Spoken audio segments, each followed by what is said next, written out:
Hi అండి. దేవీ నవరాత్రుల్లో అమ్మవారికి ఇష్టమైన ప్రసాదాల్లో ఒకటైన కట్టె పొంగల్ని ఏ విధంగా తయారు చేయాలో ఈ వీడియోలో నేను షేర్ చేస్తున్నాను. ఇంట్రెస్ట్ ఉన్న వాళ్ళు చూడండి. ఇది అమ్మవారికి చాలా ఇష్టమైన ప్రసాదం అన్నమాట. దీన్ని ఏ విధంగా తయారు చేయాలో చూద్దాం. ముందుగా మనం ఏదైనా ఒక కలతో ఒక గ్లాస్తో బియ్యం తీసుకుంటే అదే గ్లాస్తో పెసరపప్పును కూడా తీసుకోవాలి. ఈ విధంగా నేను ఒక గ్లాస్తో బియ్యం ఒక గ్లాస్తో పెసరపప్పు తీసుకున్నాను. మీరు ఏదైతే మెజర్మెంట్ కప్పు తీసుకుంటారో దాంతో అదే విధంగా సమానంగా తీసుకోవాలి. బియ్యం ఎంత తీసుకుంటామో పప్పు కూడా దాన్ని శుభ్రంగా 2 సార్లు కడిగేసి 1 గంట నానబెట్టుకుంటే బాగుంటుంది.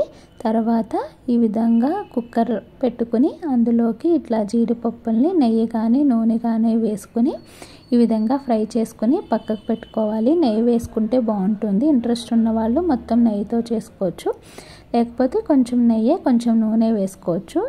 ఈ విధంగా ఫ్రై చేసిన తర్వాత అందులోకి కొంచెం జీలకర్ర, అదేవిధంగా పచ్చిమిర్చి, ఒక 2 పచ్చిమిర్చి తీసుకున్నానండి. అదేవిధంగా మిరియాలు ఒక 10 మిరియాల వరకు తీసుకున్నాను. ఒక 10 మిరియాలని క్రష్ చేసి దంచి వేసాను అన్నమాట ఫ్లేవర్ కోసం. అదేవిధంగా కొంచెం కరివేపాకును కూడా తీసుకోవాలి.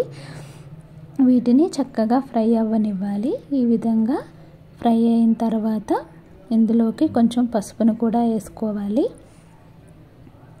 తర్వాత మనం ఏ గ్లాస్తో అయితే తీసుకున్నామో అదే గ్లాస్తో 3 వంతులు వాటర్ అనేవి తీసుకోవాలండి.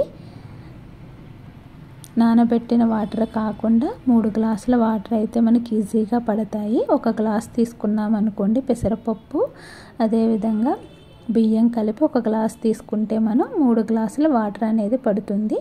అందులోకి తగినంత సాల్ట్ కూడా వేసేసి ఈ విధంగా కొంచెం మరిగిన తర్వాత మనం నానబెట్టుకున్న నీళ్ళతో సహా ఆ పప్పుని బియ్యాన్ని కూడా అందులోకి వేసేసుకుని ఒకసారి ఈ విధంగా కలుపుకొని అందులోకి మనం ఉప్పు అన్నీ వేసేసుకున్నాం కాబట్టి ఈ విధంగా మూత పెట్టేసుకుని ఒక 3 విజిల్స్ రానివ్వాలండి.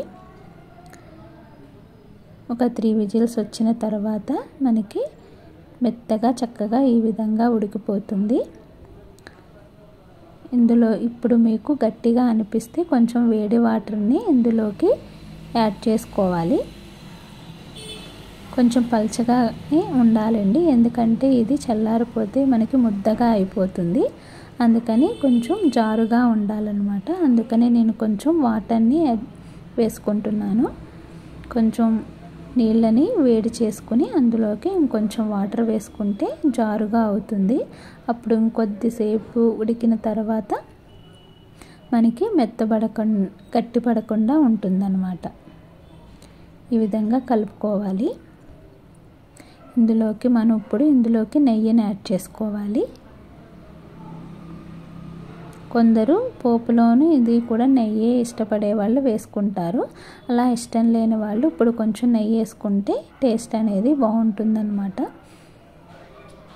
ఈ విధంగా అడుగంటకుండా కదుపుకుంటూ ఉండాలి. ఈ విధంగా కొంచెం ఉడికిన తర్వాత దీంట్లోకి మనం ముందుగా రెడీ చేసుకున్న జీడిపప్పులను కూడా వేసేసుకుంటే మనకి కట్టె పొంగల్ అనేది రెడీ అయిపోతుందండి. ఇంతేనండి, చాలా సింపుల్గా మనం కట్టె పొంగల్ అనేది రెడీ చేసుకోవచ్చు. నేను ఈ విధంగా కట్టె పొంగల్ రెడీ చేసి అమ్మవారికి నైవేద్యంగా పెట్టుకున్నాను. ఇలా సింపుల్గా పూజ చేసుకుని అమ్మవారికి నైవేద్యం పెట్టుకున్నాను. ఈ వీడియో కనుక మీకు నచ్చితే తప్పకుండా లైక్ చేయండి, షేర్ చేయండి, సబ్స్క్రైబ్ కూడా చేసుకోండి. Thank you for watching.